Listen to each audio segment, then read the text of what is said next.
Students, political সায়েন্সের আজকে আলোচনা করব রুশ ও মার্কিন যুক্তরাষ্ট্র ব্যবস্থার তুলনা। এটা হচ্ছে পলিটিক্যাল সায়েন্সের বিএ এবং বিএ অনার্সদের ক্ষেত্রে এটি আলোচনা করছি। এটা হচ্ছে রুশ ও মার্কিন যুক্তরাষ্ট্র ব্যবস্থার তুলনা প্রসঙ্গে বলি যে যুক্তরাষ্ট্রীয় শাসন ব্যবস্থা হলো এক দ্বৈত সরকারি ব্যবস্থা। এই ব্যবস্থায় একটা কেন্দ্রীয় সরকার থাকবে এবং একই সাথে কতগুলো প্রাদেশিক সরকারও কিন্তু থাকবে। তাই একটা কেন্দ্রীয় সরকারের সাথে সাথে কতগুলো প্রাদেশিক সরকারের অস্তিত্ব আমরা লক্ষ্য করতে পারি। এই ধরনের শাসন ব্যবস্থায় মার্কিন যুক্তরাষ্ট্র ও রাশিয়ায় বর্তমান থাকায় এদের মধ্যে অর্থাৎ এই সরকারের মধ্যে বেশ কিছু পার্থক্য আছে বা তুলনা আছে, সেগুলোকেই বলবো। তো এই মার্কিন যুক্তরাষ্ট্র ও রাশিয়ায় এই উভয় দেশের সরকারের মধ্যে বেশ কিছু সাদৃশ্য আছে। এই সাদৃশ্য ছাড়াও এদের মধ্যে কিন্তু বৈসাদৃশ্যও আছে।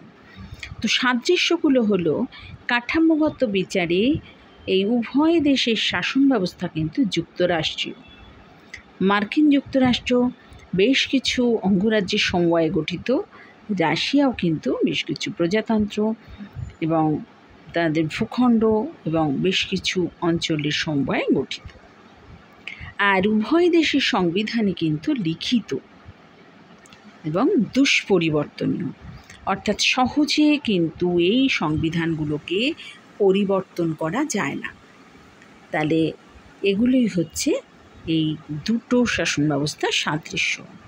আর এছাড়াও মার্কিন যুক্তরাষ্ট্রের এবার বলি যে মার্কিন যুক্তরাষ্ট্রের এই সমস্ত সাদৃশ্য ছাড়াও এই মার্কিন শাসন ব্যবস্থার ক্ষমতা জাতীয় সরকার এবং আঞ্চলিক সরকারের মধ্যে বণ্টিত হয়েছে।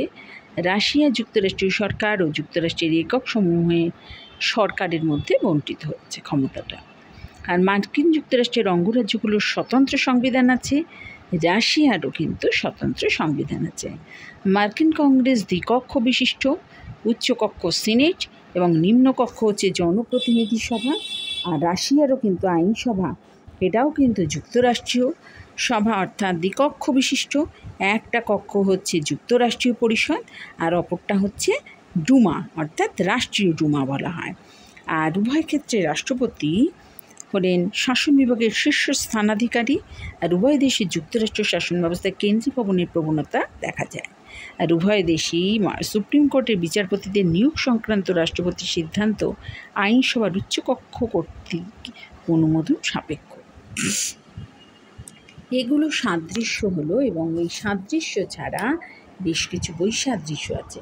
সেই বৈসাদৃশ্য প্রসঙ্গে বলি যে উভয় যুক্তরাষ্ট্রের মধ্যে অর্থাৎ উভয় রাষ্ট্রের রাষ্ট্রপতি হলেন শাসন ক্ষমতার শীর্ষে অবস্থিত, তবে তাদের ক্ষেত্রে কিন্তু একটু অন্য ধরনের নির্বাচন পদ্ধতি দেখা যায়।